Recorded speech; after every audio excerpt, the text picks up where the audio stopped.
Hi there. Today on The Right Key, I'll be talking with guitarist Adam Rogers. Adam is one of the best-known jazz guitarists on the scene today and has recorded and toured with the likes of Michael Brecker, Randy Brecker, Chris Potter, Ravi Coltrane, Joe Jackson, Regina Carter, and many others. He's also a lifetime New Yorker and has amazing stories to tell.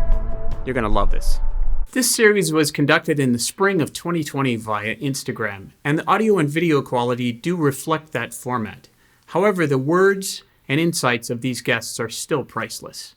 So today we're talking with Adam Rogers, and I always say a little bit about the people that we're talking to. So I'm going to say your bit, and you'll just have to sit there and take it. Okay. And Adam Rogers has become one of the named jazz guitarists on the scene today. He has over 150 recording credits to his name and has released 9 albums as a solo artist and band leader. He's toured and recorded with luminary artists such as Michael Brecker, Randy Brecker, Ravi Coltrane, Chris Potter, Walter Becker, Regina Carter, David Spinney, John Patitucci, Alex Sipiagin, and has been touring recently with his trio, Dice, which includes bassist Fema Efron and drummer Nate Smith. I don't think I missed too much. I'm sure I missed plenty, but the broad strokes. That's fine. So I just want to start here. New York City has a lot of transplants. It's really a melting pot. It always has been, but especially with music in the last 30 years. I'm one of them. I'm one of those transplants. But you're a genuine New Yorker, born and raised in New York City. In Manhattan, in fact. And your parents were both in music in various capacities. And you came up in the midst of all of that in the 70s and 80s New York City. I know you have countless stories to tell. But can you talk about what life was like with your parents and growing up in this city that was pretty rough at points and those early years at home and in New York? Well, to be specific, my parents were both musicians. They were both music theater performers. My father is from Cleveland, Ohio, but came here very young to pursue a career in music theater. He was actually in the original production of Oklahoma, I think in 1947. Wow. And was, both of my parents were like this. They were sort of a product of that generation of, and I guess, what continues to be common among music theater performers. My father was a very, very good tap dancer, played drums, studied with a famous drum teacher, or someone who became a famous drum teacher, Charlie Wilcoxon, in Cleveland, and played piano and sang. My mother was studied ballet and sang and danced in the sort of Broadway tradition, and was also an opera singer.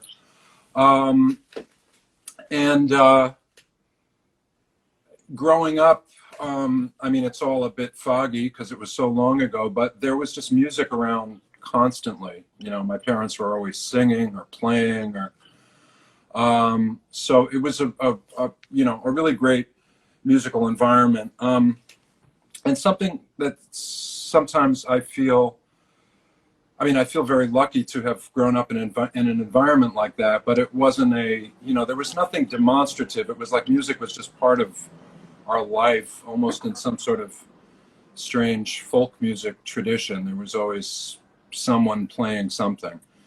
And so I was, really exposed to music and the making of music, and the sort of, I remember from a very young age being fascinated with the mechanics of making music. When my father or mother would be playing something on the piano, my mother played some classical piano, my father played standards and things. I was just fascinated at how, two parts on the piano work together to create, an end result that sounded like a song. And I remember my father showed me how to play parts of a bossa nova beat on the drum set, which there was a drum set in our dining room. Not the bass drum, just the hi-hat and the rim shot. And then I was thinking about this, looking forward to our conversation. He liked to play A piano arrangement of the theme from Summer of '42. I can't remember who wrote it. The movie, it might have been Michel Legrand. You know, ba da da da da da da da. But it had like an accompaniment part and a melody. And I used to just, you know, in amazement, listen to him play this. And he taught me how to play it. And I would just practice it over and over again. And you know, something that the way that I felt in those days about music is sort of continued, you know, in a way, although I certainly understand the mechanics of music a lot better now than I did then. But being able to play something on the piano with, as I said, these two parts that yielded this just result that I couldn't quite put my finger on, but that just sounded beautiful. And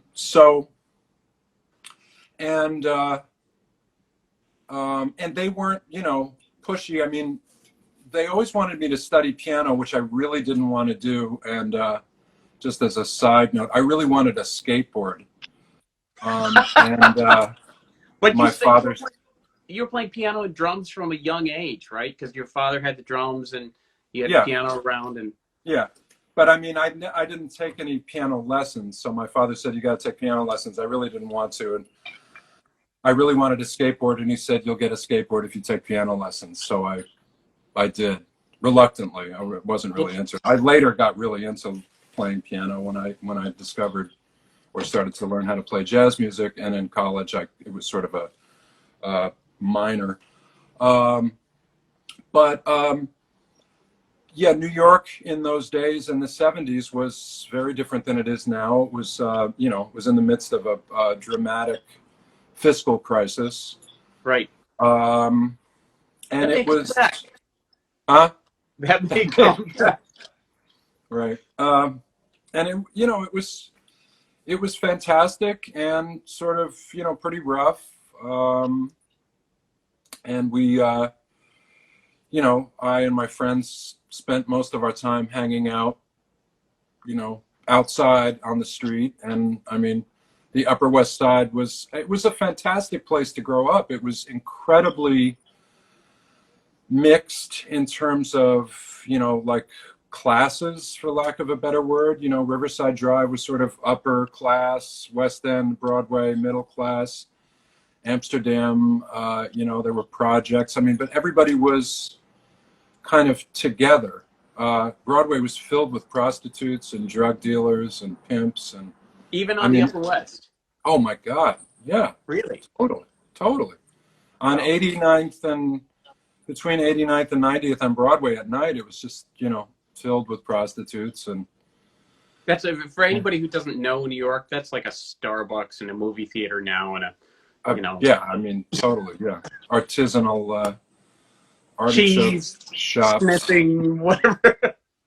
So, I mean, this was, and there was, you know, again, it's a bit foggy, but, you know, there was music everywhere. The people hung out on the street a lot. There was a lot of sort of street culture, you know, for kids like me, and then, you know, different kinds of people. And there was music everywhere, like radios were playing. The islands in the middle of Broadway up there have, as you probably know, benches on them. And that was every block was like a different scene of people doing something, you know, whatever. And, you know, radios were playing everywhere, like out of stores, and, you know, people had portable radios and later boom boxes. So there was a lot of music that I was exposed to, I think, just from hearing it on the streets of the city. So it was a vibrant time, and you know, in a lot of different ways. Some amazingly beautiful, some not great. You know, there was a lot of squalor. And that eventually inspired you to, something you heard or something you saw inspired you to pick up the guitar at 11, right? Yeah. I was always, you know, I played drums and piano, and then there was a period, and it was, I was thinking about this yesterday, that there was a pawn shop on Amsterdam Avenue, and in the window there was a trumpet and a banjo. And I thought I'm going to play the trumpet and the banjo. And I begged my, yeah, not that I don't love both of those instruments, but I begged my father to buy me the trumpet and the banjo, and he wouldn't do it. He knew that. So a couple of people I knew, this kid across the way had a Fender Stratocaster, and I would hang out with him. He was older than me, and every time I saw it, I thought it was like a, you know, like a spaceship or something. It was the most futuristic, fantastic thing I had ever seen. I didn't have a, you know, a sort of palpable interest in the guitar yet. And I had these two babysitters who had a Fender Stratocaster. It was probably a really nice one that would now be considered vintage and desirable, a Fiesta Red Stratocaster and a Fender amp that they lent me when I was 6. And I would just turn the amp on loud and hit the guitar and hold it by the tremolo bar, the whammy bar, which I bent and sort of broke, but it would just make noise, you know? So I was always fascinated with it. You know, when I was a little kid, an electric guitar seemed like just this sort of futuristic tool. And then around 11, in the school that I was going to, a friend of mine played a little guitar, and he showed me a few things. He showed me how to play Roundabout by Yes, Over the Hills and Far Away, and Stairway to Heaven by Zeppelin, and I think, you know, the perfunctory Smoke on the Water riff. And I really liked it. I was playing, I think, on an acoustic guitar that was in the school music room. And there was a guy in high school. This was in, you know, elementary school. I was around 11, or I think 11. A guy who actually went on to do quite a few things by the name of Ilan Portnoy, who played in like the high school band, and he played me a Hendrix record around this time. I don't remember what record it was. It was probably one of the, you know, Are You Experienced, Bold as Love, or Electric Ladyland, or maybe Band of Gypsies. And I went nuts. I just thought it was the most... Huh? That's the first time you heard Hendrix. That's the first time that I remember hearing Hendrix. I'm sure I heard things on the radio, but whatever it was, he played me whatever he played me, and I just...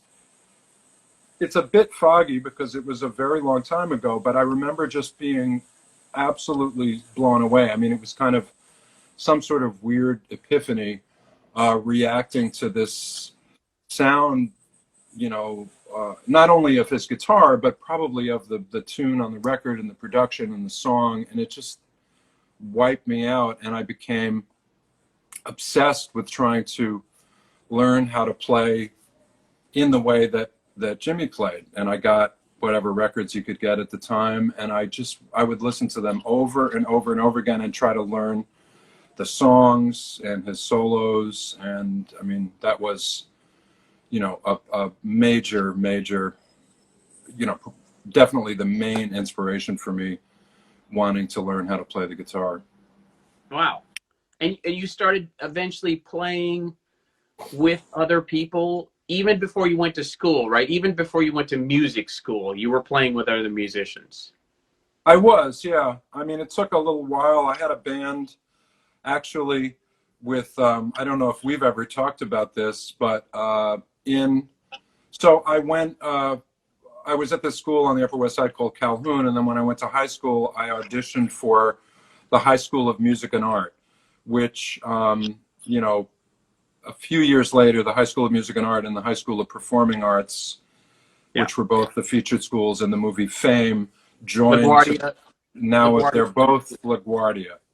Yeah. I mean, they merged to create LaGuardia, but when I went to Music and Art, it was on 135th Street in Harlem, and I auditioned, I think, by playing Over the Hills and Far Away by Led Zeppelin, because it was the only thing I could play by myself that sort of sounded like a tune. And I had studied before that, just with this guy. My dad when my parents split up and my dad moved to LA and became a television director. And I would spend the summers with him, and I took lessons with a guy in a music store in Pacific Palisades named Steve. And I was just talking to my dear friend and colleague Ravi Coltrane the other day, whose son is interested in playing electric guitar, and we were talking about sort of, you know, who he should study with, and the, you know, whether you should study as a beginner with somebody who tries to teach you how to read and actually, you know, be a good musician, not versus, but sort of versus trying to figure out what somebody's natural, a kid's natural enthusiasm is about music, and trying to sort of feed that before heaping, like, you know, really boring Mel Bay tutorials. Right. So this guy who I studied with was really great. He would show me things, Hendrix things that I couldn't figure out. He was a really funny guy, real kind of typically Southern California human being, was always in these like Vans shorts and sandals. And his his thing was, he was writing these endless like jazz guitar variations on the theme from the Munsters. And every week he would sort of give me what the new shit he had come up with.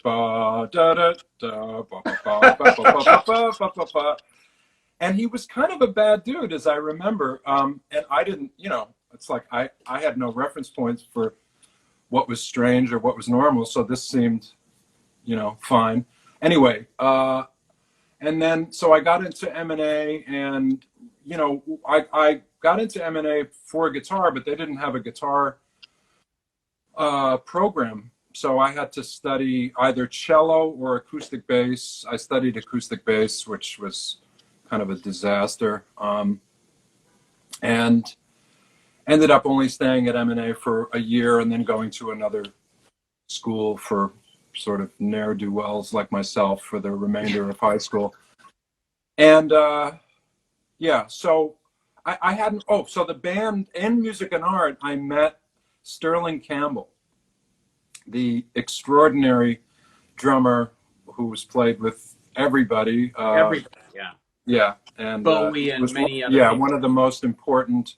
Two of my oldest and closest friends, I think, are two of the most, you know, important drummers for certainly the later part of David Bowie's career, Sterling Campbell and Zach Alford. Right. Zach also, we all grew up on the Upper West Side. Sterling grew up on 101st, Zach on 92nd and Columbus, and me in 90th and Broadway. So Sterling was at Music and Art, and he was already a really good drummer. Also, Charlie Drayton was in school with us. And Sterling and I, and this bass player named Mark, who, I don't know what happened to him, would get together. My buddies in school were these guys who lived in Westbeth, the building, which is sort of an artist loft. In the West Village, kind of West Village. Yeah, it's on the West Side Highway. Yeah. Yeah. And, you know, a word about New York in those days, New York was very, very sort of neighborhoody. And, you know, because of the nature of the sort of culture on the street, you know, different neighborhoods had different types of people in them. There was, you know, this rough element in New York that necessitated being careful what neighborhoods you went in. If you weren't from a particular neighborhood, I mean, people looked different from different neighborhoods. So, like in certain areas of the Village or certain areas of the Upper East Side, I mean, I could tell you stories that would, you know, I won't go into here. But so my friends were from Westbeth, which was a very kind of not a rough area, but there were gangs down there and a very particular crew of people. And a friend of mine had a rehearsal space in the basement. And Sterling and I, and at first this bass player, Mark, and then later the bassist, Peter Shapiro, who's now Peter Freeman, would go in there and just play Hendrix tunes. I have tapes of this. And we called the band Increased Pressure, or I called the band Increased Pressure. And it was just like I had a Roland Jazz Chorus and an MXR Distortion Plus, and we would just go in there and play really loud. And I was just trying to sort of imitate Hendrix, and it was a hang. I think we played one, not a gig, a public performance at like a Sam Ash thing, like an open mic almost. And I remember the audience didn't really like me, but they loved Sterling. Sterling really, he was pretty developed at that time. I was like, you know, I don't know what the hell I was doing. Anyway, but yeah. By the And way, then Sumi just please. chimed in and she says hot dogs and hamburgers. Okay, we'll get to that. Thanks, Sumi. That's my girl. Yeah. Keeping it real, keeping the priorities straight. That's right. So tell me, what am I talking about here? What am I? Am You're talking I about playing with Sterling, and you got your jazz chorus, and you're developing your thing. right? So in high school, I had a friend who I met in music and art. Around this time, I met the drummer Ben Porowski, who's I think a year behind me in music and art. So I left music and art and was going to That's a good little school. band you got going there with those good little musicians. Yeah, there were great. You know, I was around some pretty great people. So I went to this school called City As School in the Village, but I biked all over New York at that point. So I'd go to school in the Village, and then I'd bike from the Village up to 135th Street to make the after school hang at Music and Art, because that's where most of my friends were. And Ben, I think he's a year behind me, and I met him around that time. And Ben's dad is a great saxophonist and clarinetist, who I think you know, Frank Porowski, who worked with Buddy Rich and Liza Minnelli and all kinds of stuff. Anyway, and my friend in music and art, who was this very unusual guy named Tovi Halleck, who became a metal sculptor, was studying alto saxophone with Ben's father. And Tovi, who was an unusual person, he lived on 91st in Amsterdam, I lived on 90th and Broadway. He played alto saxophone well, but all he did was play Charlie Parker solos. Like literally, I don't even know if he knew that Charlie Parker improvised them. And anytime he would play, he would just play bird solos along with the records. He had the E-flat Omni book, and he would play them for me, and kind of vibe me out that I couldn't. I would try to play like Freddie Green things behind him, but all I knew were, you know, sort of like rock or whatever bar chords. And he would go, "You don't know how to play this," you know, kind of like old man jazz vibe me amazingly, because we were both like 15 or something. And he would play these the Bird Savoy sessions, what the Omnibook, the transcriptions in the Omnibook are mostly from the Savoy sessions, some from the Dial sessions. John Coltrane Giant Steps, and he had Round Midnight, Miles Davis, and Milestones, Miles Davis, and Wes record. He had a double record that was the recordings from live recordings from the Lighthouse or something, called Full House and Smoking at the Half Note. And he would play those records all the time. And I really, really got very excited about that music. I could hear, even with my sort of really remedial knowledge of, I didn't know what the notes were on the guitar. I didn't know what the open strings were called. I just moved my hands around and played stuff. But I could hear that this music, the jazz music that I was hearing, I didn't understand it in any way, like specifically, but I could hear this incredible beauty and logic and sophistication. Like I heard that, and it inspired me to try to learn how it worked, because I wanted to do it. There was also an element, on the Bird records and those Miles records, of just extraordinary virtuosity.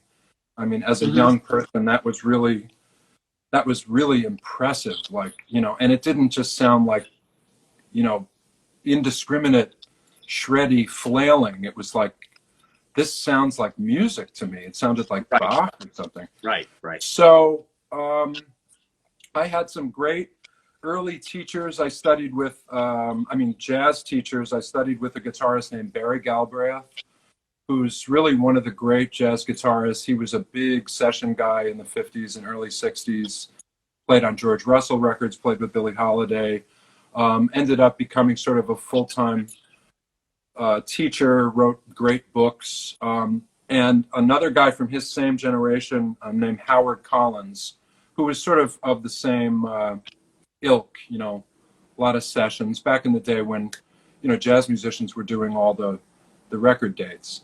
So Howard Collins, known as Howie Collins, was Barry was the sweetest guy in the world, and Howard was like he was kind of a bitter dude. He was one of these guys who,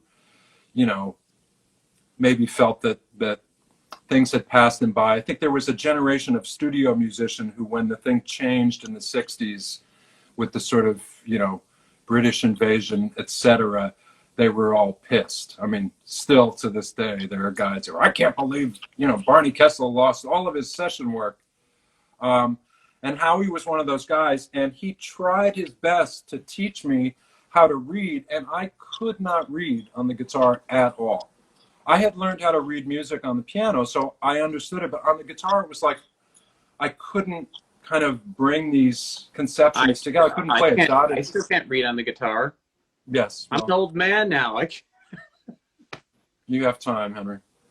Anyway, so, and he used to berate me, like one of this cardigan wearing old jazz guitarists. And he was part of like this hive of guys on 53rd Street. Alan Hanlon, Chuck Wayne, Barry Galbraith. I think, Bucky Pizzarelli was part of that scene, these really, really great musicians. And there was it was like a sort of an informal school.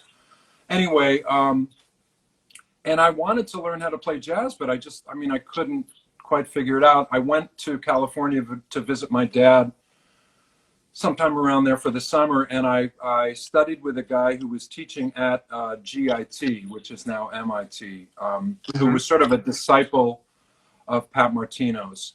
And this guy was a really great teacher and a really sweet guy named Tony Baruso, who was able to, with the sort of literature they had at the school, lay out some basic concepts for, describing jazz harmony and et cetera in a way that I could understand. And it started to sort of open up for me.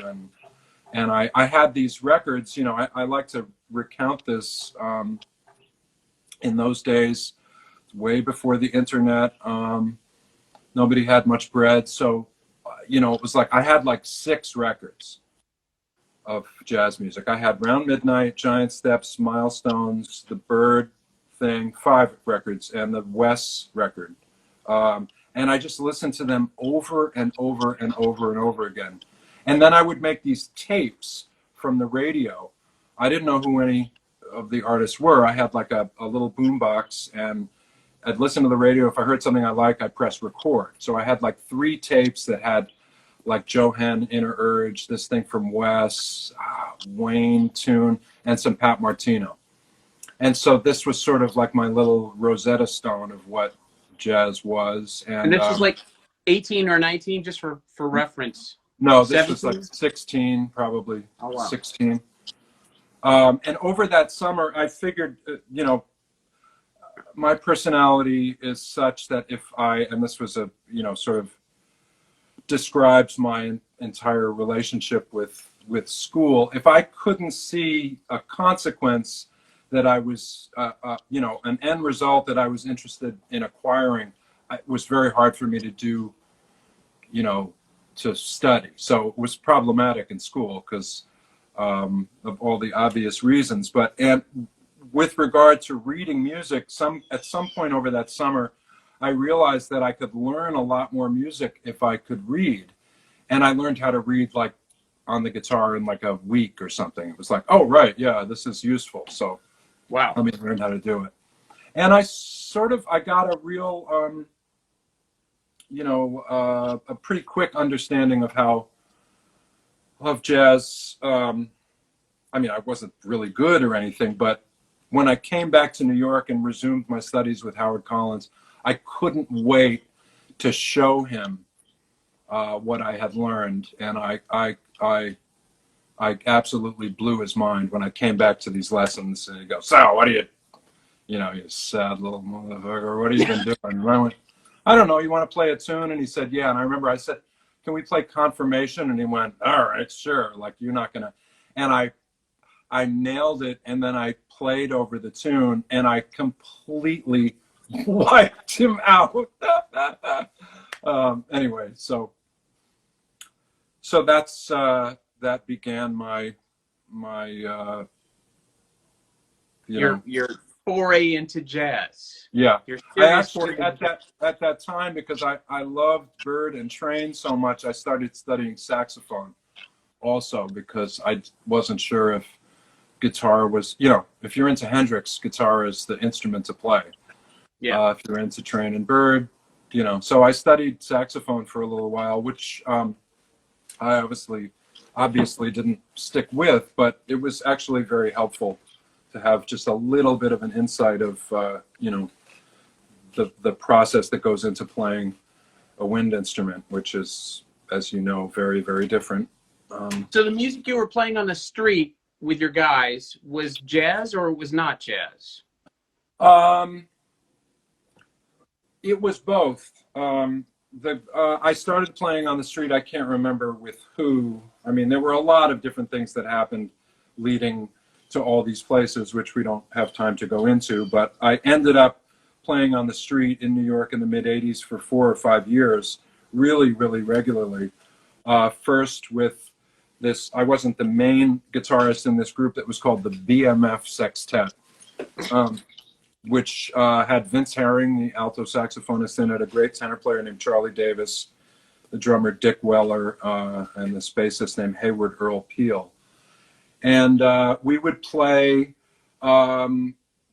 jazz and funk, but pretty much everything fast and loud. So because we wanted to, garner people's attention. Right. So for me, the playing on the street was an invaluable in my performance experience and learning. I mean, I'm so happy that it happened. It was not the place to develop the subtle, nuanced moments in music, but I learned how to, generate energy and excitement, because whether or not anybody dumps some money in the hat is purely based on whether you can manage to, excite them with what you're playing. We still have a lot of street musicians in New York. Well, not these days, but typically we do. But it doesn't feel like the sort of environment that it was then. Well, I mean, maybe the streets of licensing and. No, forget it. I mean, it was illegal then, but we had a gasoline generator, and everybody would have the gasoline generator for a week. So I would push my Roland Jazz Chorus with the gasoline generator on top of it and the Strat and my little effects on my back through the streets and on the subway or in a checker cab. And we played loud. I mean, really, the gasoline generator would allow you to play regular amps. So it was pretty wild. And the streets of New York we played in mostly in Midtown, in Times Square, on the corner of the 7th Avenue and 42nd Street, where the building where the ball drops on New Year's. Mm-hmm. The Tickets, Duffy Square, where the Tickets booth is, 45th and 6th. It was a well-researched sort of geographical map of where you could play at what hour without getting stopped by the cops, what particular locations would generate the most money, because we actually made good money doing it. I mean, we played 2 sets, sometimes 3 sets a day. Wow. And one of the funny things that a friend of mine just cracks up was that, what you would try to do is play just like the most exciting solo you could play to get people, to hopefully applaud after you were finished, and go pick up the lid of the drum trap case where people threw the money in, pick it up right after you played your solo, and just shove it in people's faces. And my friend referred to that as, you know, having good box chops. So you play a solo, just bang, and everybody goes, yeah, get the thing, and just really aggressively sort of intimidate people into putting money into the hat. Any other notable stories from your playing on the street experience? Well, there are many. I mean, it was a crazy environment, but you know, I'm queuing you for the and story. My favorite. And Sumi was referring to it too, the hot dog and the hamburger story. So, geez, we don't have that much time. Okay. That's okay. I'm fine. I have nowhere to go. So there was a the Nathan's hot dog chain that I guess now maybe is only in Coney Island. And there was a Nathan's on 43rd and 7th Avenue that was so huge. It was a bi-level restaurant, and we would go in there and like take naps and eat and have meetings. It was gigantic, and they weren't doing very well. It was just way too big of a place. So at some point they had some sort of promotional gimmick that people dressed as a hot dog and a hamburger. There were these two people, I don't know if they were the same people all the time, would stand out on the street and hand out flyers. And by dressed as a hot dog and hamburger, I mean there was one guy with a hot dog bun and dog that was huge, that started, you know, above his head and came down. I don't know if I can aptly describe it. And you know, was like the size of his entire body, and he had sort of like a body leotard with a cutout for the face, almost like Eddie Murphy's Gumby thing, right? And then the hamburger was this giant hamburger bun and patty that stretched out. I can't really do it within the frame, about, you know, 2 feet around the wearer's torso, right? And also with a body leotard with the little cutout. And they would hand out flyers to, you know, Nathan's was trying to, ultimately it was a failure, the location closed, and one day we were on a break. This was on 42nd and 7th, and there was a commotion going on across the street, which in those days at Times Square was nothing unusual. There was always something kind of taking place. But I looked across the street. I can never tell this story without laughing. And the hot dog was running down the sidewalk, pursued by some people who were after him or her, I don't know, and yelling, you know, like, help, help. And these people are running after the hot dog. And the hamburger was chasing the people chasing the hot dog, like trying to help the hot dog. And we're looking at this like, even by, you know, 1986 Times Square standards, this was pretty unusual. And somewhere in the middle of the block, these pursuers reached the hot dog and pushed the hot dog onto the floor and were kicking the shit out of the hot dog. Oh my God.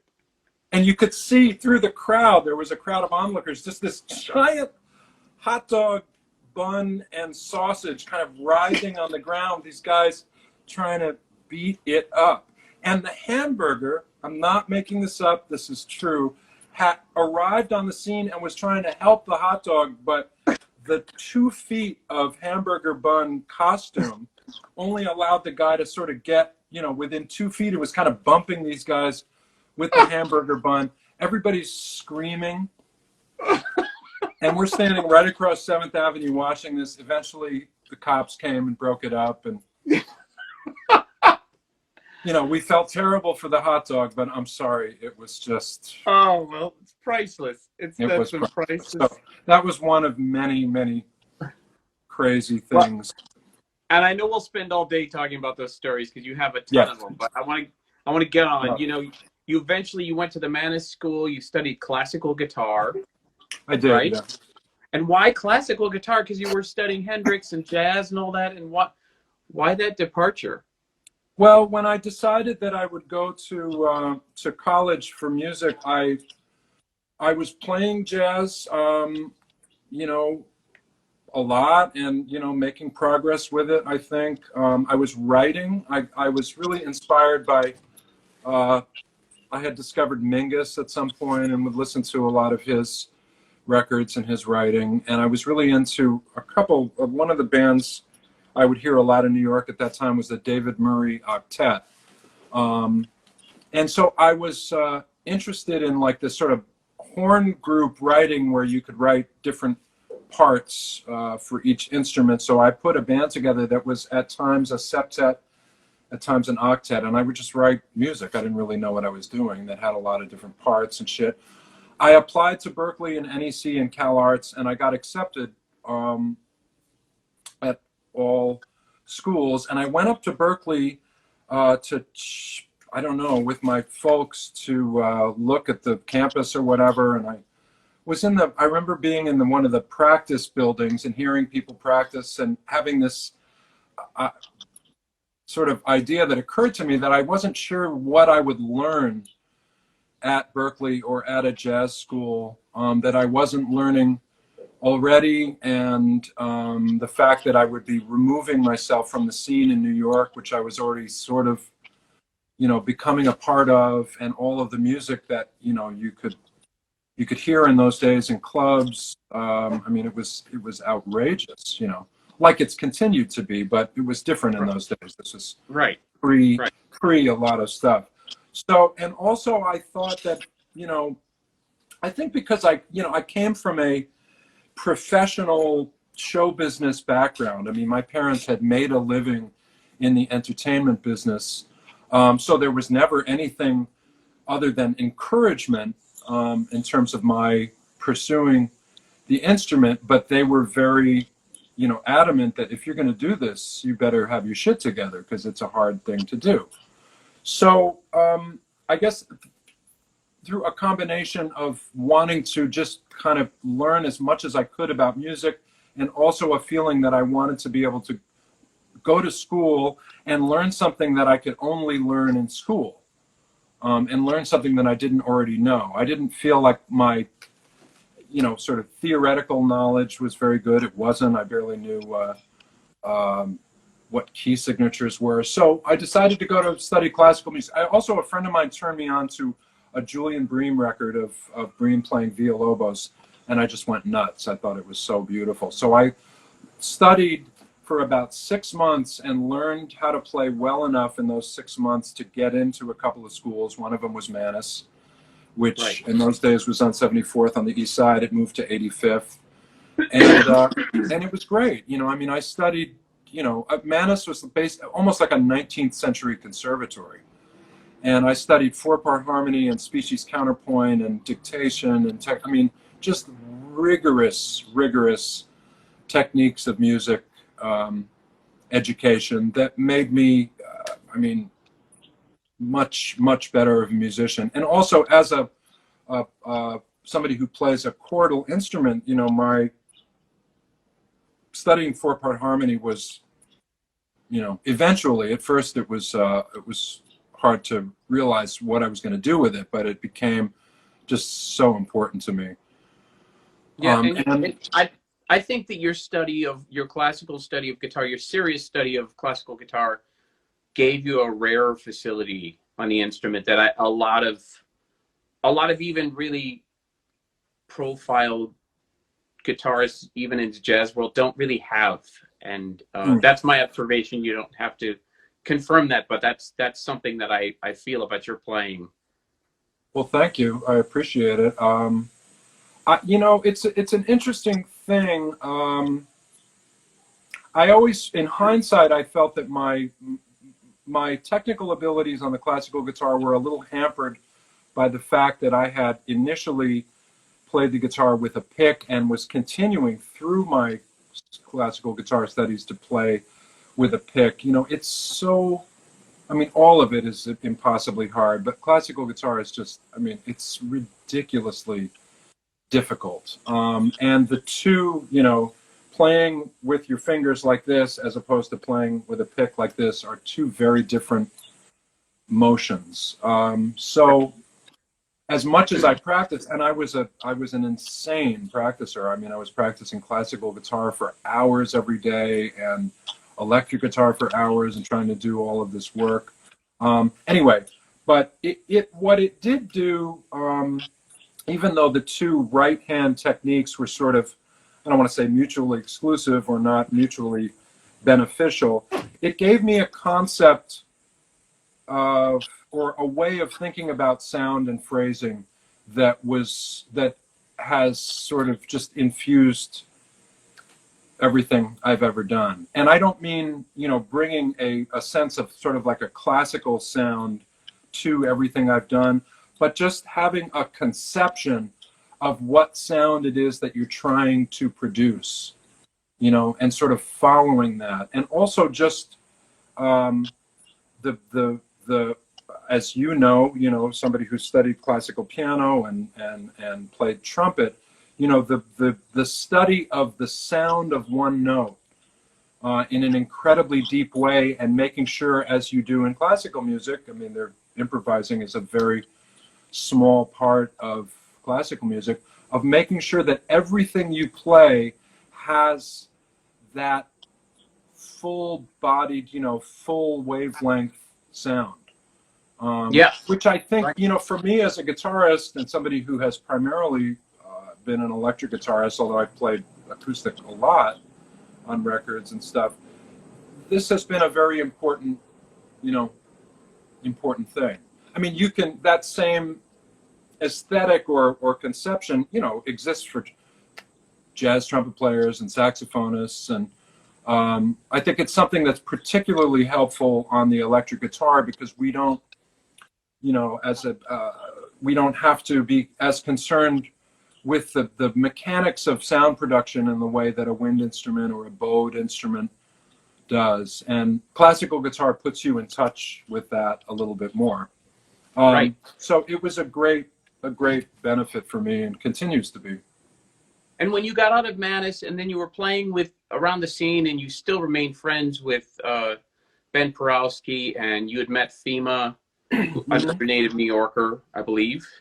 And Fema from England originally, but yeah, but you guys mostly eventually started playing, and you formed Lost Tribe, which was an interesting, especially as a guy who's I'm talking about you, somebody who's influenced by Hendrix and interested in all this jazz and had studied jazz and classical guitar, to go towards Lost Tribe, and for you guys to find this rather complex improvising music, but with a very much of a, and now in retrospect, if we had to label it, we say jazz fusion slant to it. Do you think that that was just a choice of the times for the stylistic choices of the music that you were making with Lost Tribe? Well, I mean, I should just mention, I was part of a band before Lost Tribe. I always had was part of some sort of original group, and this band was called Word. And it was with Zach Alford and the trumpet player Stephen Bernstein, and this bassist who I played on the street with, which was more of a sort of a little more straight funk, but some similar influences. There was a singer, this great singer, and that was my group for the years that I was playing on the street. This was a band that played in clubs. The bass player had a club of his own on the Bowery called the Bad Museum, which we said stood for Beyond Abuse and Decadence, or he liked to think it was Bohemia After Dark, but we knew better. Anyway, so I just say that to say that there was this, before Lost Tribe, there was like a whole bunch of stuff that sort of led to that. When that band broke up, Ben and Fema and I, who had been playing together in different combinations and with local groups, started playing together as a trio to sort of explore, you know, these various influences. And then we asked Dave Binney to join us, and we used to play at McKell's. And then Rachel Z played with us, and then this pianist who sadly passed away recently, named Glenna Powery, who was really great. And then we decided that we would make it a 2-guitar band, and the great guitarist David Gilmour joined us, and that was the unit on the first couple of records. And anyway, so it was just the result of where we were all at the time in terms of music that was interesting to all of us, that we wanted to somehow express through our original music. I mean, some of the tunes that we wrote, a couple of them were Dave Binney tunes that sounded like hardcore, like instrumental hardcore thrash, and then funk things, and we were very fortunate. Ben did a record with Dave Kokoski for this label called Tree Loca that Walter Becker from Steely Dan produced, and we had been trying to get a record deal. We would send tapes out in packages to everybody. Nobody was interested, and Ben somehow slipped our demo to Walter, and Walter loved it. And Walter went, what's that? And that led to you recording with Walter Becker. It did, yeah. Well, it led to us having a deal with Windham Hill BMG, of all places, in about 5 minutes. I mean, it was really funny. It was like Walter Becker called somebody and said, "Yep, there you go." And then Walter brought us out to his studio in Maui to record the Lost Tribe record for 2 weeks, which was an incredible experience, on the side of a volcano. Funny, not a lot of people flying instrumental bands to Maui to record these days. Yeah, we might have been the last. And then Walter used Fima and Ben and I on his first solo album, along with the great guitarist Dean Parks and the great keyboardist and pianist John Beasley. We spent 6 weeks in Walter's studio on Maui with him. I think this was 93 or 94, which was, I mean, indescribably fantastic. And getting to know Walter and hanging with him was, what an amazing, brilliant and hysterical person who I miss a lot. I'm really. Yeah. But 94, you were doing a lot of things, because that was the first time that you also recorded, and maybe the first time you toured with Bill Evans, and you had done a lot of... I think I started playing with Bill in 93. Prior to that, I worked with this very well-known clarinetist in sort of the classical klezmer, Jewish music world for 3 years. I had toured around Europe and the States with him, named Giora Feidman. Oh, right, yeah. Yeah, playing classical. I mean, it was basically like a classical gig with this other, the klezmer music, with this extraordinary bassist, jazz and classical bassist named Tony Falanga. And that was amazing. I mean, it was nylon string, acoustic bass, clarinet, 2 microphones, and we played in concert halls all over the world. I worked with him for like 3 years before leaving that, as it wasn't, I mean, I loved doing it, and it was an incredible musical experience, but it wasn't sort of along the lines of where I wanted to go. So, yeah, I started playing with Bill in 93. And you recorded this Live in Europe thing in 94. You also recorded with Randy Brecker in 94 with Gil Goldstein. That's right. Yeah, Into the Sun. That was a great... I had played with the Gil Evans Orchestra sort of informally. When the Gil Evans Orchestra, I don't know if this was still going on when you came to New York, Monday nights at Sweet Basil. Yeah, I remember that. And Miles Evans... Let me just interrupt you. We're going to run out of time. So what we do when we run out of time, because Instagram stops you at an hour, and this is for everybody who's watching, we'll stop the live stream. I'll restart it. Everybody will come back, and we'll continue with more hot dog and hamburger stories. No, we're going to keep talking about music. But in like 2 minutes, we should probably restart. Sorry, you were talking about the Gil Evans Orchestra. Right. So I went to high school with Miles Evans, who Gil Evans' son, and his brother, Noah Evans. We were buddies. They lived in Westbeth. So as part of that scene, when I would go play with Sterling and Peter Freeman and Westbeth, Miles and Noah were always around. And so I knew Miles. And when Hiram Bullock, who played with the band every Monday, like went out on the road for quite some time, I think, and there was no guitarist, Miles, I think, said it was okay if I came and sat in, which I did every week for about 2 years. And I would schlep my stuff over there, and that's where I mean, I cannot tell you the amount of musicians I met for the first time and played with for the first time. I think Tane, I met Tane there and played with him, Kenwood Denard, Lou Soloff, Randy Brecker, Gil Goldstein, Miles, everybody who played with that band. And it was a total hang. Like every week people would come down. It was a really a beautiful thing. And I made a lot of lasting personal and musical friendships, like Gil, who, you know, I have done tons of stuff with Gil. Randy, Yeah. I mean, through Randy, I met Michael. Yeah. Because I remember I played one night and I went back to the bar and Matheny was at the bar. And I had never met Pat, and he was incredibly, you know, complimentary and stuff. And I went, wow, man, it's so amazing to meet you, you know. And the next morning, Jack DeJohnette called me and said, hey, man, Pat Metheny told me I should call you to join my new band. And I was like, what the, you know, anyway. So Sweet Basil, yeah, I remember that scene. It was such an amazing scene with so much music happening, especially early parts of the week. It seemed like there was a hang. Was the Gil Evans Orchestra on I feel like it was on an early part of the week. Monday. Right.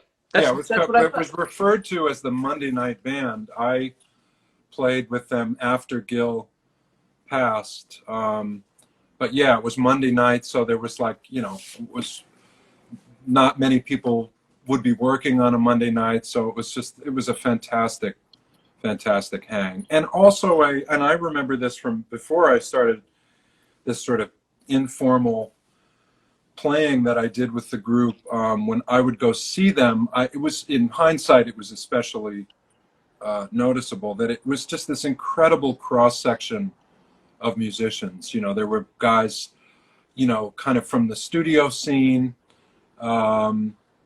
and George Adams and Hamiet Blewett, you know, Chris Hunter, Lou Soloff, Randy, Kenwood Denard, Tane, you know, Hiram Bullock. It was a very, very special and uniquely New York band. What an amazing scene that was. And Sweet Basil then changed ownership, and it was never really the same. Yeah, I mean, it became Sweet Rhythm, right? Right. Yeah. Yeah. I mean, it had its time, which was fantastic, and I'm so glad to have been sort of a part of it. But a lot of the relationships that became really important relationships to me kind of started there. I mean, through Gil and Randy, I played on Randy's first, not his first record. Right. I first played with Randy on what I think is a really nice record called Into the Sun, sort of Brazilian electric record. And so, yeah.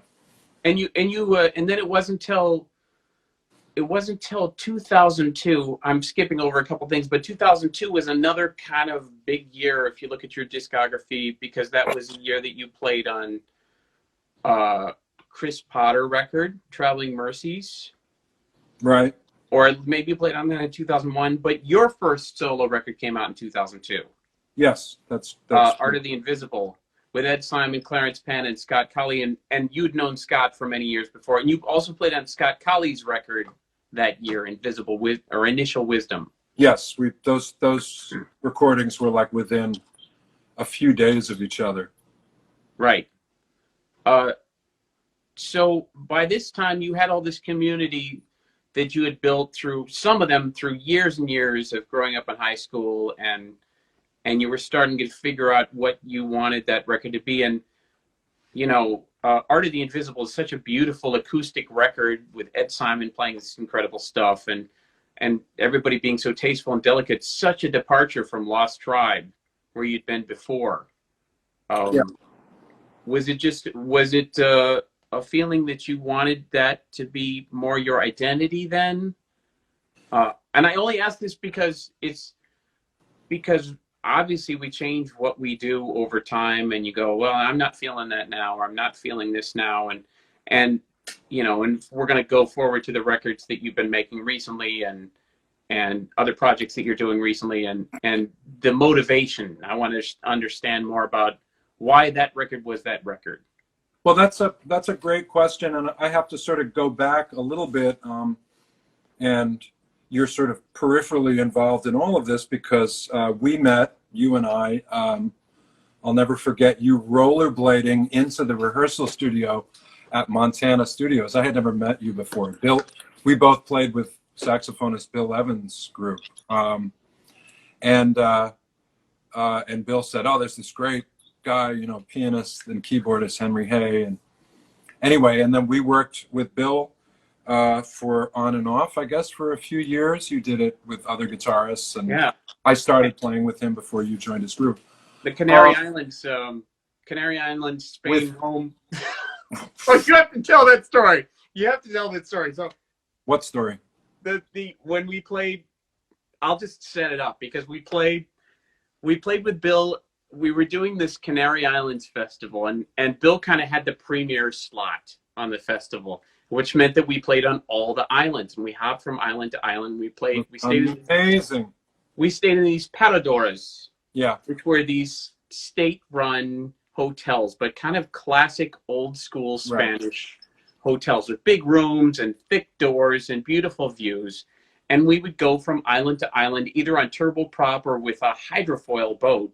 And we'd play outdoors, and we had incredible meals. And the Canaries are this rocky beach, and it was like a fantasy. But then leaving the last concert we did, I think Tim LaFave was on that.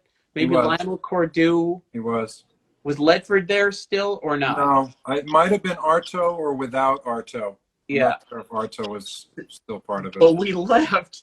The last thing we did was in the Canaries, and we're playing. It was really late, Spanish style. And I think we had to drive at midnight. And we went back to the hotel, and we had like 2 hours in the hotel before we had to leave for the airport the next day. Right. And then we drove to the airport, the whole airport rigmarole, and we flew from Gran Canaria to Madrid to Rome, and we got picked up, and we were put in at some kind of short bus, like not a comfortable bus, the kind of Hertz bus that used to pick you up for rental cars. Yes. And we drove from Rome to somewhere in southern Italy. And I want you to tell the rest of this story. You mean the square when Yes. we were waiting? Yes. Right. So we were beyond exhausted because we had been up all night. And it was the area that we were in was sort of near Naples, like inland from Naples. So the drive from Rome was 6 hours. And we drove right to the sound check, quotation marks. And when we arrived in the square of this little town in the hills of is it Campania? I can't remember the region, the sort of rural region near Naples. The gig, as we used to say, was like still being built. It's a particularly Italian thing. Like there's guys like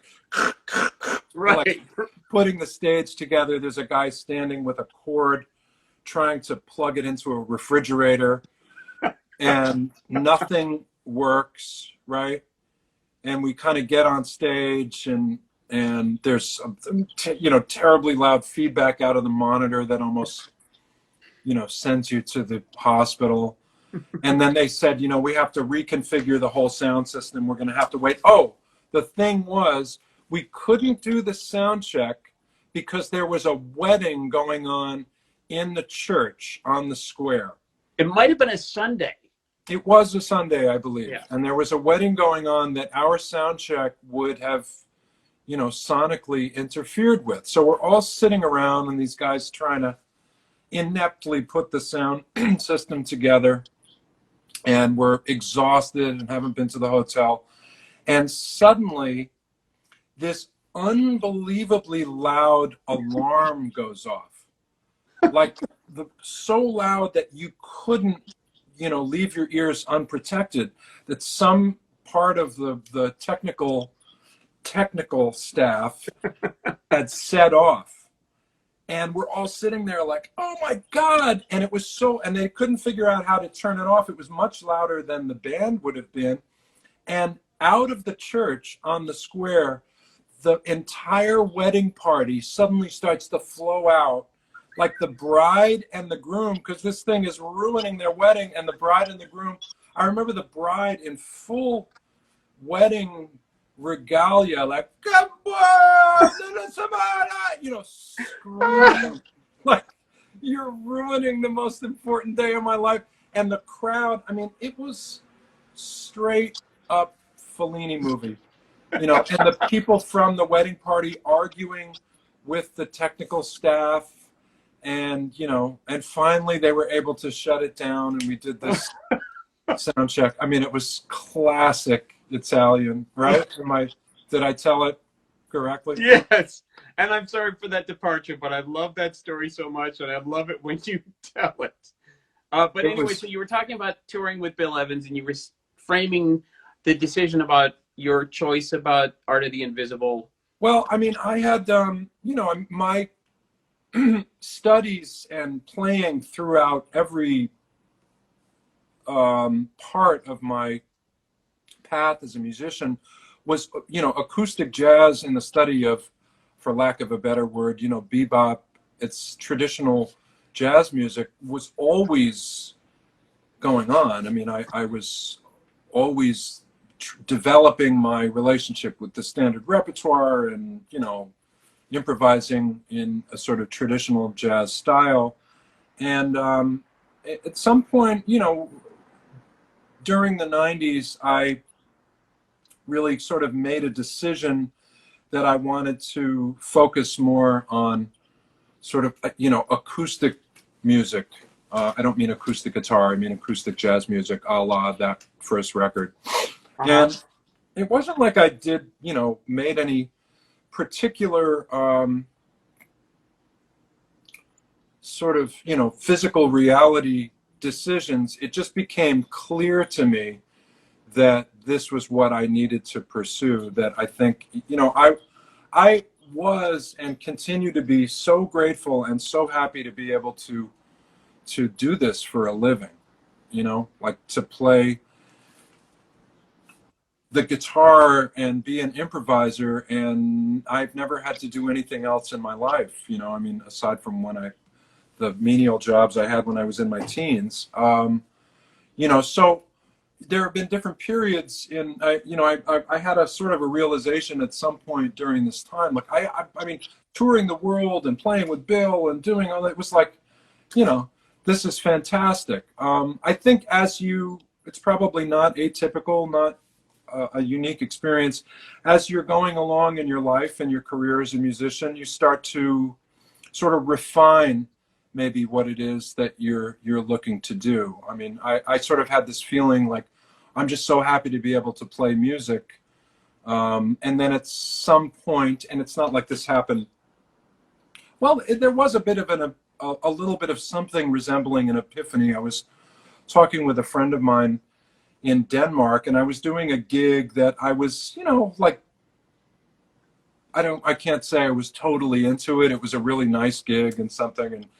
And I had an interesting conversation with this friend of mine who was an actress in Denmark.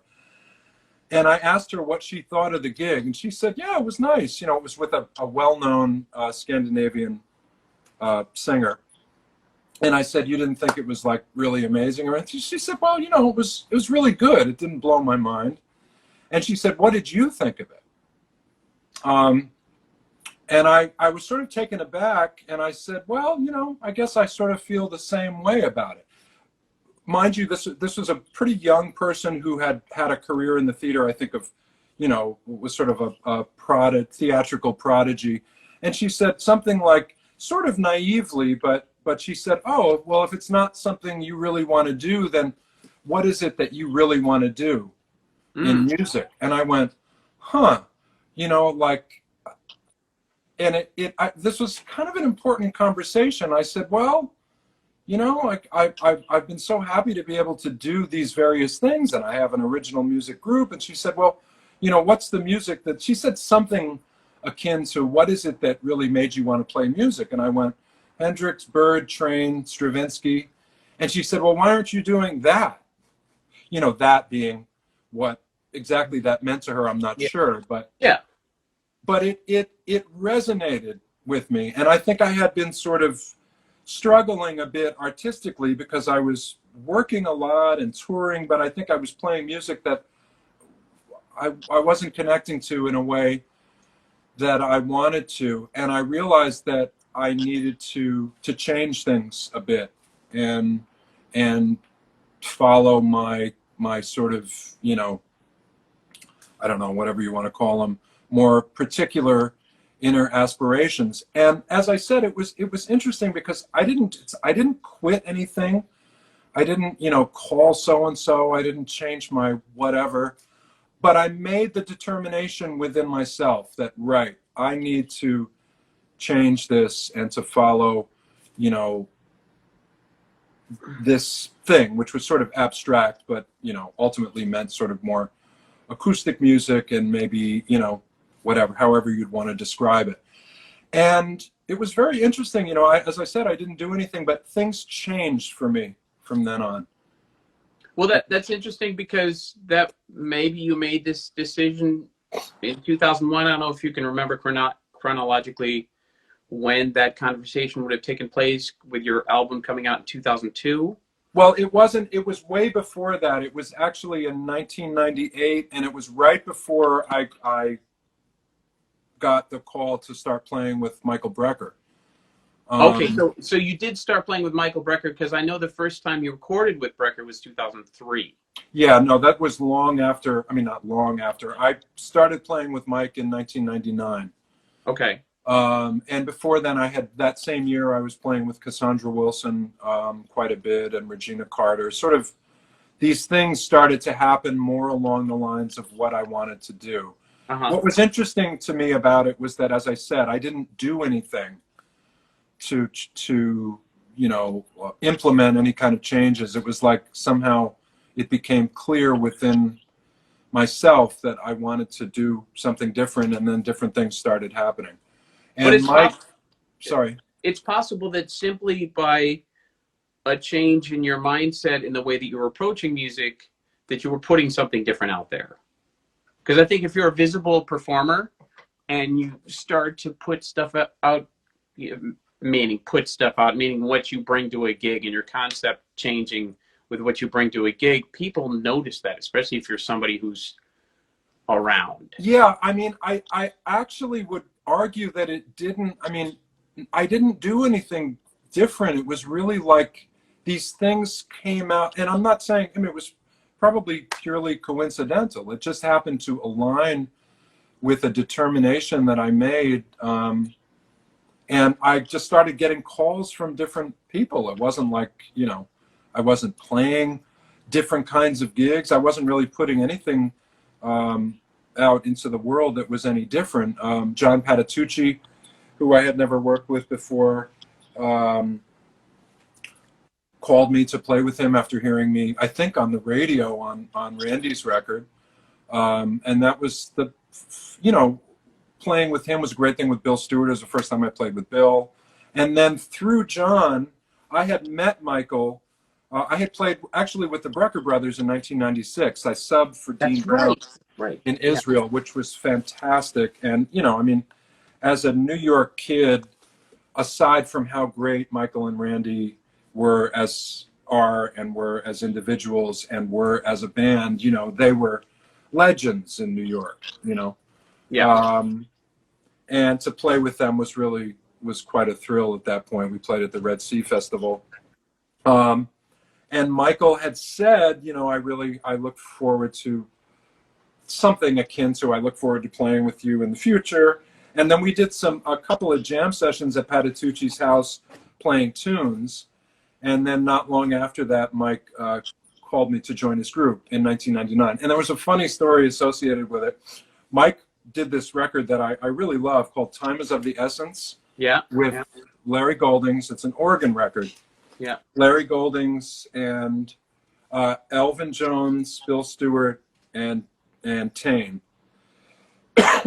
And he, when he started making plans to tour the record, he called me and said, I think I'd like you to join this group. I'd love to play with you.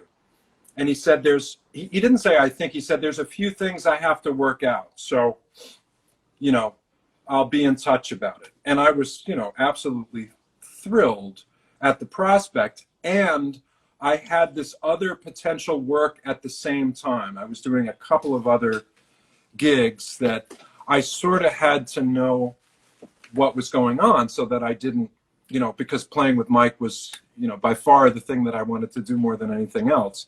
But I didn't want to pressure Mike Brecker. Right. You got to tell me, what, you know, what's happening with this gig, man.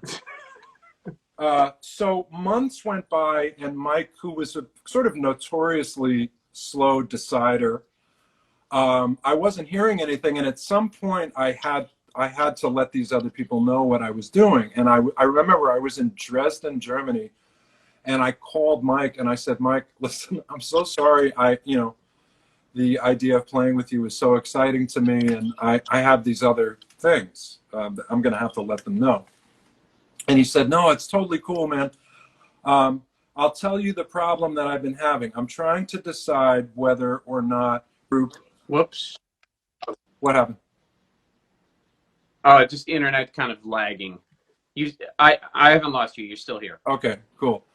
Mike said, I have to decide whether I'm going to have organ with bass or organ with guitar. And I went, okay. And he said, what do you think? And I said, definitely organ with guitar. And he said, cool, let's do it. And we laughed hysterically because he knew that, you know, there was an element of sort of, he was joking, like asking me, Right. Which, of course, you know, in the tradition of organ groups, there is, you know, there's now very rarely acoustic bass or bass with organ. The organist plays the bass. Right.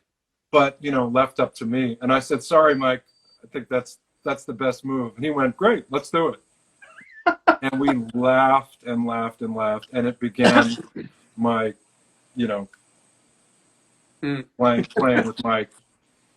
And you toured a lot with that band, and then you know, and then you made this record with Mike, this rather orchestrated record with Gil's beautiful arrangements, and I remember seeing that band at Iridium. The Iridium. Yeah. Yeah. Did you record at the Iridium, or was it just performances there? We did a week there after the record was released. And is that when you first started working with Alex Sipiagin? No, I played with Alex. I think starting in the 90s when he came to New York in the early 90s. I think probably late 90s. We started playing together with Dave Binney and Chris Potter. I think Alex did a record in the late 90s, which I remember because it was a really cool record that we did at former Skyline Studios that these Russians had bought. And we did this record, and it was pretty wild. I think there was an element in the ownership that was these guys would show up, kind of hang out. It's like, what are these guys doing, Alex?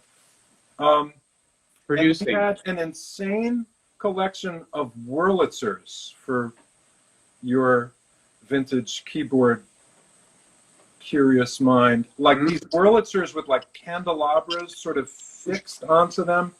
I don't know where they got these fucking things, but anyway, and it was the first time I had ever played with Chris Potter. Wow. On this session, and I'll never forget. I walked into a room and I heard Chris warming up, and he played something that it blew my mind. And it wasn't like a fast thing. It was like he was playing long tones, and I heard him and I went, wow, that guy's something else. And I heard something that sounded like a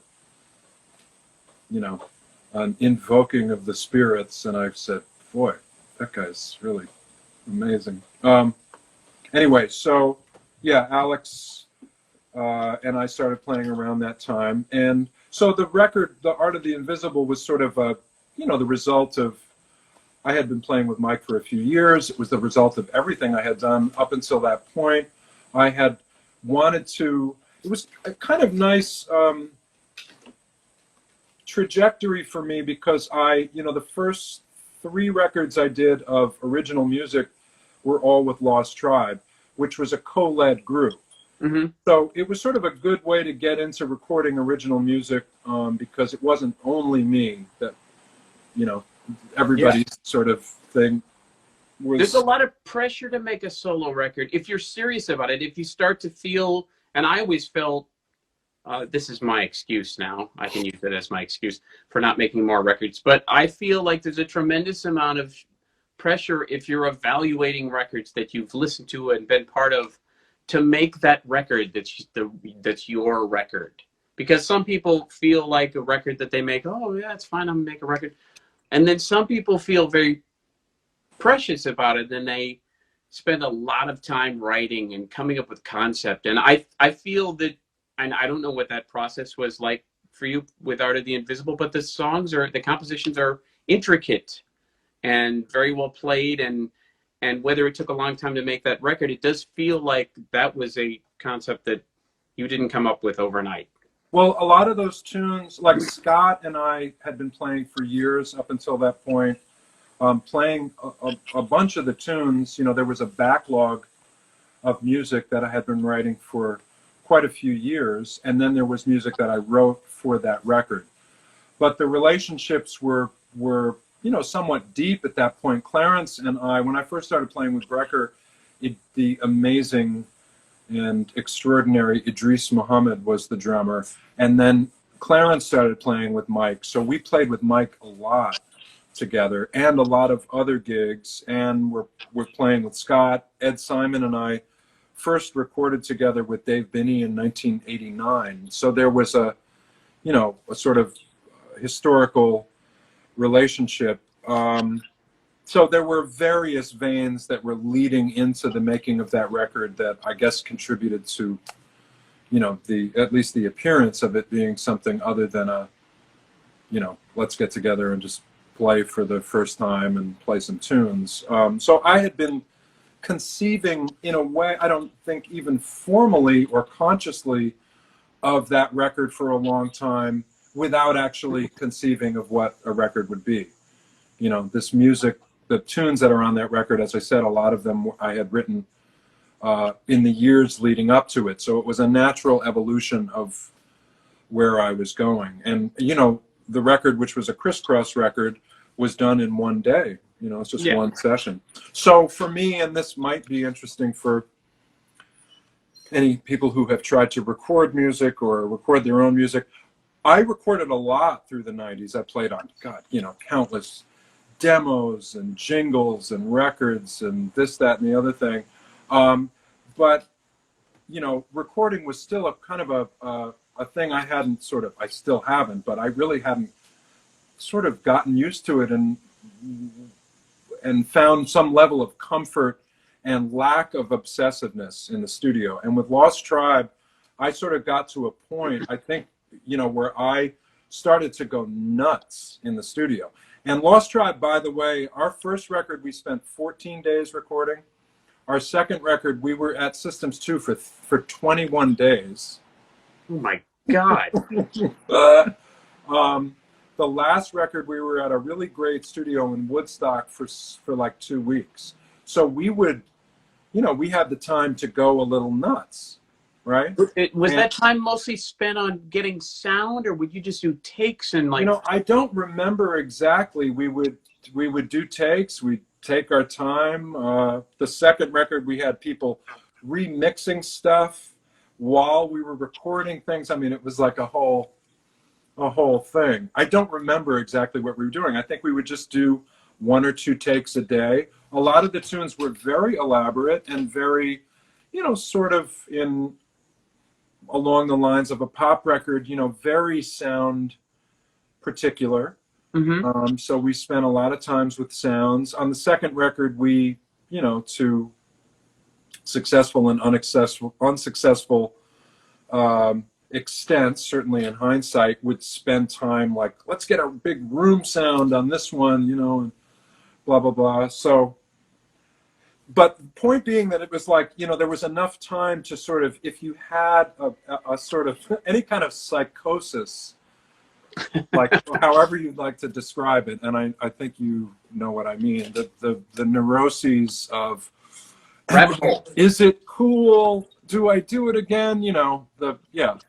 So there was enough time on these records to sort of, if that exists for you, which I think it does to lesser and greater extents for everyone, to fully realize it, or not fully, but realize. And on the third record we did, at a couple points I thought I was like losing my marbles trying to decide a take or something. And I remember Ben, we were all staying together in this house, and Ben was like, man, you gotta fucking cool it, man.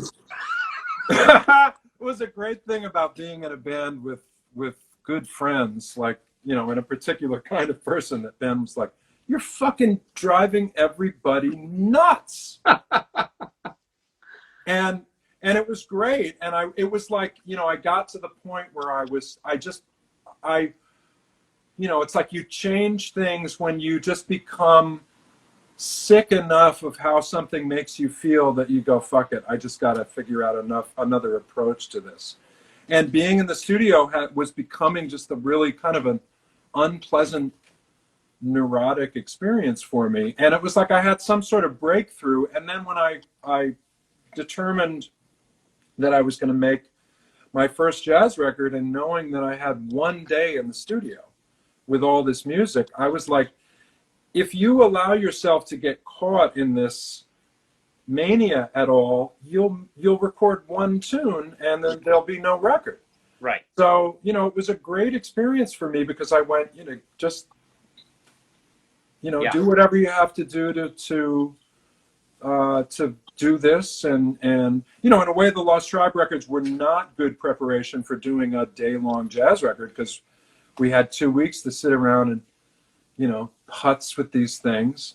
But it was great. I did the record. I obviously was surrounded with extraordinary musicians, so you don't really have to do that much. And, just the concept of doing a record in one day where you just do things, you don't think about it, Yeah.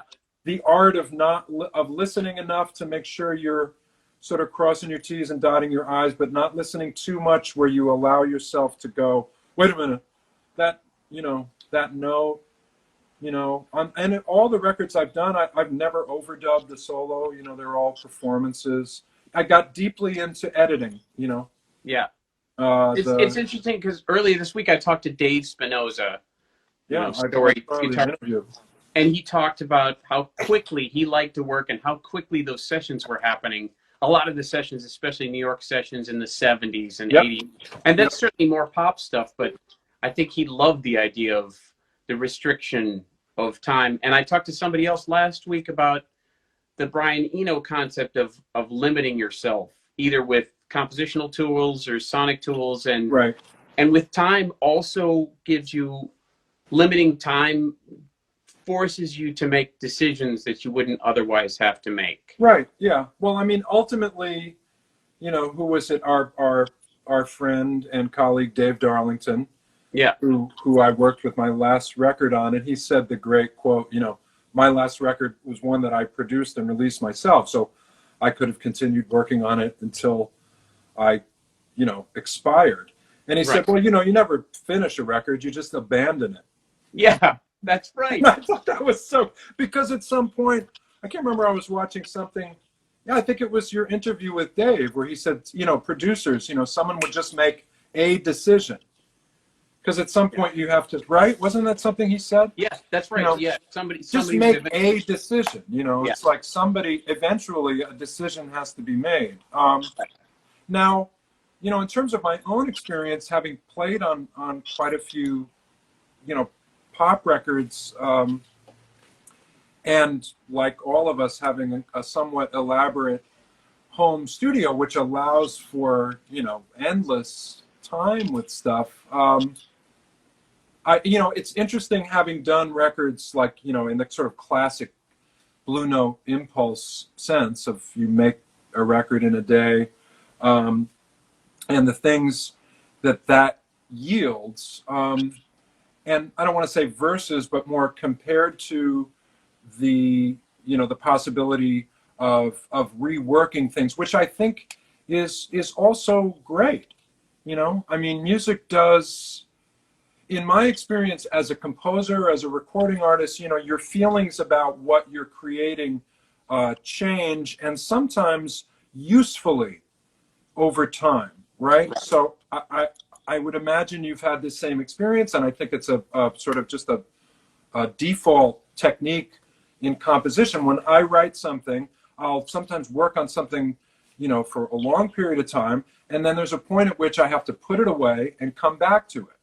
Right. Right. Yeah. And things reveal themselves, right? Even in terms of your performances. I mean, how many times have you've done something, you think, okay, this is cool, I got this is solid, I don't know about this sucks, you know, and you come back to it 3 days later and things, you'll go, wait a minute, what was I thinking? Or it's clear, Yeah. you know, Yeah. it's clear that this thing works that I didn't know if it worked before. Yeah. So I think that time can be very useful. For improvised, quote unquote, jazz records, you know, I think what you're looking to do is to capture a moment. You're documenting a moment. Yeah. You know, I have all kinds of feelings about the records that I've done, you know, starting with that one in 2001. But however I feel about them, my overarching sense of them is that, you know, that's where I was at the time. Yeah, know? and I heard somebody very smartly call jazz records, especially improvising jazz records, as a snapshot of that day. And that's an oversimplification, right. But it is a snapshot. If it's a well-captured snapshot, it's a snapshot of not just what was played that day, but a general snapshot of where everybody is at musically and conceptually. Absolutely. Yes, it's a document of where everybody was at that time.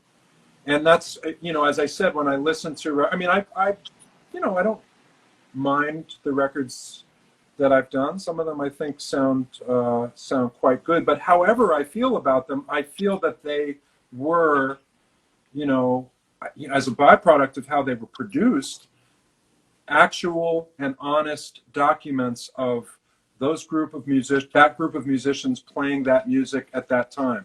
And I feel good about that. Even if some of the things, like in my own playing, I go, you know, you've evolved since then, it almost doesn't matter. It's like, and I, you know, to me, that's one of the things that I love about jazz music so much, and other types of music, is that I feel that the great records are just that. And there's an element of timelessness just because of that sort of mode of production.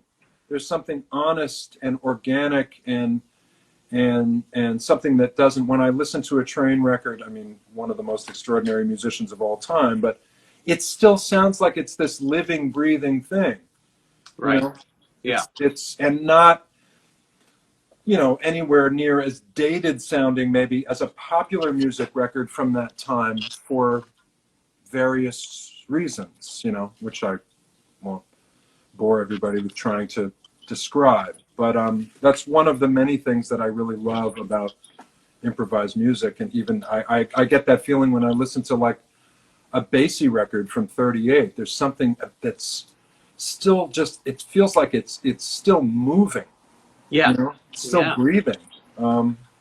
Anyway, but I want to talk about your latest project, and obviously your jazz project, and those albums are still living, breathing things, and you would go out and play them. But you've been focusing on this trio with FEMA, your longtime compatriots, FEMA and Nate Smith, Dice. Yes. And you came back to some early roots with Hendrix inspiration. And can you talk a little bit more about the conception of that band? Right. Sure. Well, as I was sort of alluding to before, all of these things in my own musical life are always sort of happening. Like my playing, my enthusiasm for, let's say, a Hendrix approach to the guitar. I've always been practicing and playing a Stratocaster. The records I'm making are in a way just what I'm choosing to highlight. I and have made obviously a lot of records that are sort of electric in nature over the course of my career. But I think that sometime 10 plus years ago, when Nate and I and FEMA were playing a lot with Chris Potter's group, I first met Nate, who's one of my favorite musicians, who I'm sure a lot of people know, his amazing group, Kinfolk. He played with Dave Holland for years, and Dave Holland's quintet with Chris, and with Chris Potter's Underground, which is where I met him, which initially was Chris, Nate, Craig Taborn on Rhodes, and myself. There was no bass. And then, what's that? Bassless. Bassless. It was bassless music. Bassless, yeah. Well, Craig plays a hell of a bass line on the Rhodes, but and then when Craig couldn't do it, sometimes Chris would call FEMA or Scott Colley, because I think Chris is he has a concept of a bassless group, as you said, but also Craig he's an extraordinary musician, pianist, keyboardist, but also he has such a particular musical personality that it wasn't like, oh, let's get another guy to play Rhodes and play bass lines. I think Chris sort of created that group around everybody who was in it. So when Craig couldn't do some things, either Scott or FEMA did it. So FEMA and Nate and I were playing a lot together. And the two of them, man, that's a hell of a particular kind of fucking pocket that FEMA I've been playing with since the mid-'80s. By the way, I forgot, one of the street groups was me and FEMA and Zach Alford. What was the name on the street? We were on Entertainment Tonight. I was interviewed on Entertainment Tonight, where they tried. The only thing they said, we'll interview you, we'll film your band playing on the street, which was me and Zach and FEMA. But the only prerequisite is that you guys play the Entertainment Tonight theme, which we did, and we played it almost like a Police tune, like and then on the I kind of never learned it and I blew it. But they interviewed me, and I can't remember. It was some jive thing like, you're doing this because you really feel that you need to bring the music directly to the people and bypass promoters and shit. And I was like, what? We need some money, man. And they edited that out. There's a video of it anyway, which I'll show you sometime. So I wanted to put a group together with Nate and FEMA to sort of highlight that feel and sound and me.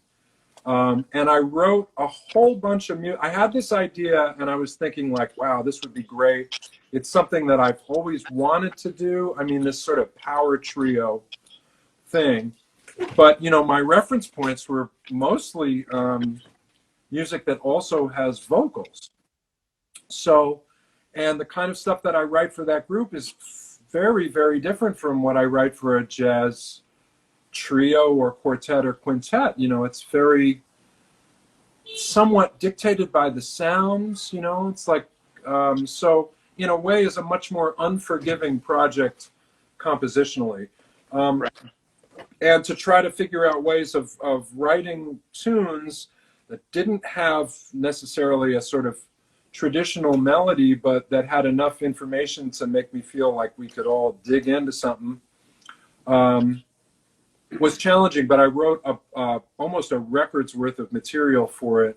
I was so excited at the possibility of doing this, and we started playing. I think it was around 2008, at 55 Bar, and we just played. I mean, we were playing a lot with Chris at that time, but we just played gigs, you know, in town for a long time, and you know, which I think was a sort of unconscious intention, because after a while, everybody was going, "Wow, why aren't you guys making a record?"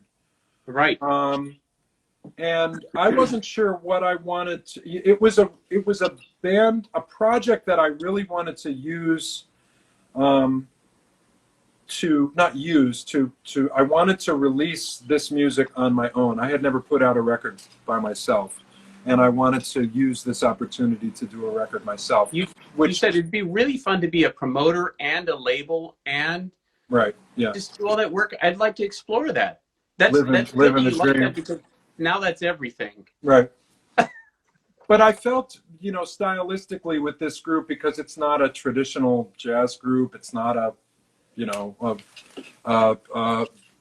vocal music, that it would be a perfect candidate to release myself and release in exactly the way I wanted to release it, you know, without the bother or influence of a label or anything like that. Right. Not that obviously there aren't benefits to that. So, and also I was sort of, you know, we were developing the music, and I'm glad I waited, because the music changed a lot. And I changed a lot as a musician during that time. And, you know, part of the thing that I wanted to try to discover in that group was how to make it not so much, you know, a band with solos, but a band that would sort of somehow, along the lines of things that I had started doing when I was really young, playing on the street, of sort of like groove improvisations. And in a way where there's not a, you know, a rhythm section playing behind a soloist, and the music in that group is, you know, harmonically very simple. You know, a lot of the tunes are just one chord.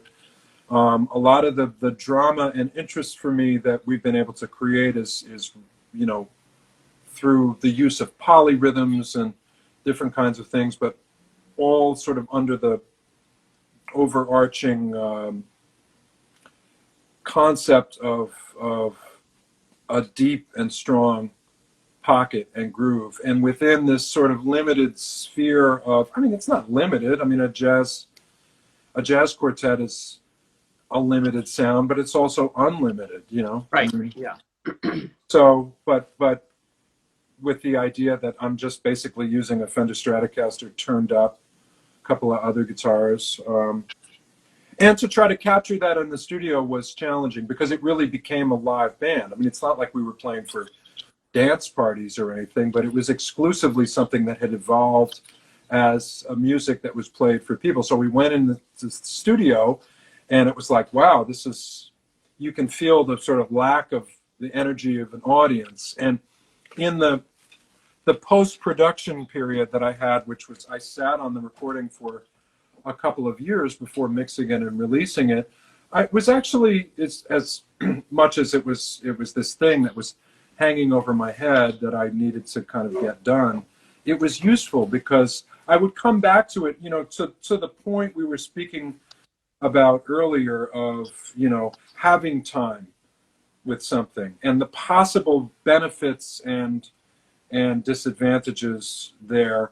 The benefits in this particular instance were that I would come back to this record every couple of months and just sort of listen to it, and I would change little things here and there that felt right. Like, oh yeah, this is clearly too much of this, or I can cut this, and blah, blah, blah, blah, blah. And the ultimate sound of the record, which is a very sort of, you know, at times roomy sound, was also something that I had just sort of configured, because we made the record with tons of microphones. You know, I wanted to be able to capture the sound of the band in a room. And over the couple of years that I sat on it, I would sort of turn on mics. And when I brought it to Dave Darlington, who I mixed it with, he said, man, this sounds sort of like maybe what this record should sound like. And we sort of worked with that. And then also, you know, with regard to what we were saying earlier about how something is a jazz record is a document. I mean, this is sort of a jazz record, but in a lot of ways it isn't. It's also a document of just like what we thought it should sound like at that time. Yeah. You know, I mean, in Yeah. terms of the production. And I think every aspect of music, even of highly, intricately produced pop record, is a document of where everybody was at It that is, time, and you know? it has to be some kind of statement. It has to say Yeah, something. right. You And know? it's, Yeah. anyway, so, but that's been a great, very, very rewarding project to be part of. And I mean, I love, Fima and Nate are two of my favorite musicians ever. And it's, I felt like that group has had this sort of desired effect to help, provide a situation to explore something, very specific, but very open and really, really, really important to who I am as a musician. Yeah. Well, I think it's great. I heard you guys live several times, and I have the record and love it. And Thank you. we're coming up on 2 hours. So You wanted to do this, man. I mean, no, I if love it. people don't turn me off, I'll just go for. It's great. I want to thank you for joining me and talking about all this stuff and telling some of the stories I really wanted you to tell, and a comprehensive, not every single detail about Adam Rogers, but a lot of history. And Okay. Thank you so much. Thank you, Henry. You're a very good interviewer, and it's a pleasure talking to you. And thanks for everybody who has joined and spent these couple of hours with us. Yeah. Thanks a lot. Have a good day. Okay, later. Thanks for joining me for this episode of The Right Key. If you enjoyed the episode, there's a lot more coming. Please click the subscribe and like buttons below. If you want to know more about me or our guests, you can find lots of information in the link just below the video. See you next time.